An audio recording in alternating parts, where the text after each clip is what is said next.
Hi guys, coming up with yet another video, just the second day after my previous two uploads.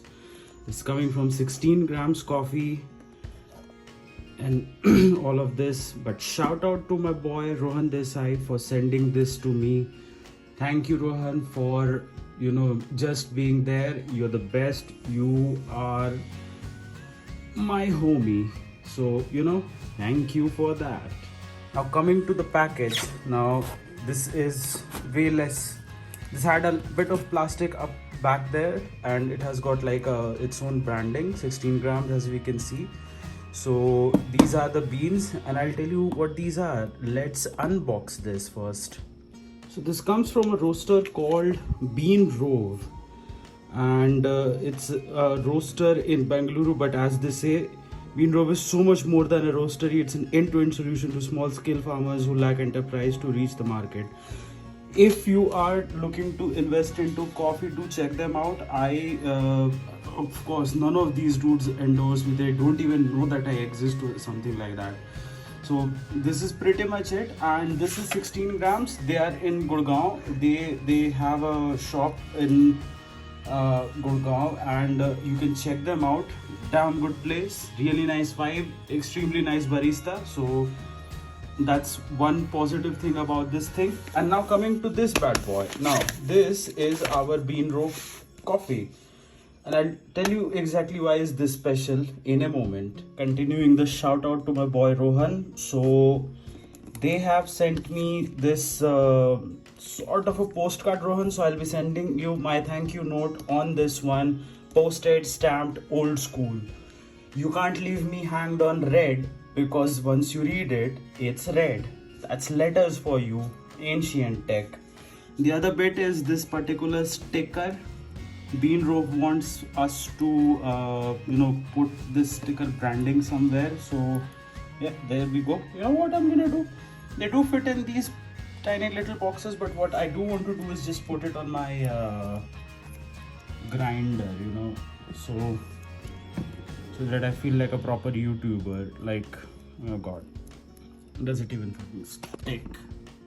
There you go. After the struggle. Now coming to this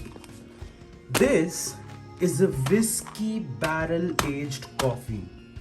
This has got tasting notes of whiskey in it. Check that out. This does come in this sort of a pack, and since I do not have my Araku tin can left to store it, and of course this is a very aroma heavy product, I can smell the whiskey notes right from outside. Like, I haven't even opened it, it's sealed, but still it's giving a very strong aroma. So I am going to store it in a canister. I'll show you how. So this is the kind of a tin can that I'm talking about. Given right now I'm in India, so this is more or less what cans look like. You can also like get a normal Tupperware if you don't get these kind of steel canisters. I like to stay away from plastic because I don't like plastic. I want to save the earth a little. You can go ahead and buy Tupperware, but please be reasonable and responsible with any plastic that you buy. Any plastic that you buy. Now the unboxing. So this is a typical paper bag. I can rip this thing off so that my ziplock remains intact because that's what I want to save. Talking about this aeration thing in my previous videos, so this becomes important right now because since this will not be in a tin can, this will have to be stored like this. I'm not going to pour it. This is going to stay like this in this. So this would be here. Now let me just open it, and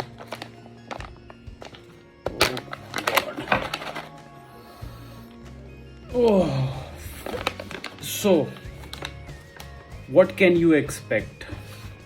If you have had rum balls before, this is exactly rum balls but in bean form without the calories. Imagine that. Or if you have had, say, any rum based cake, that's exactly what this is all about. So let's grind and taste. This looks beautiful. This looks amazing. Let's brew this. And the brewing begins. Setup is the same.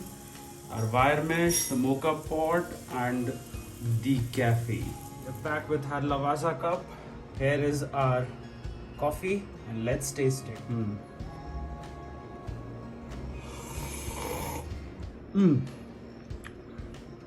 The whiskey, the barrel whiskey, is evident, and overall, it's a very mild tasting, not very citric acidic sort of a bean. Brewed in mocha pot, tastes fantastic. You'll certainly get the whiskey element in it. Highly recommended.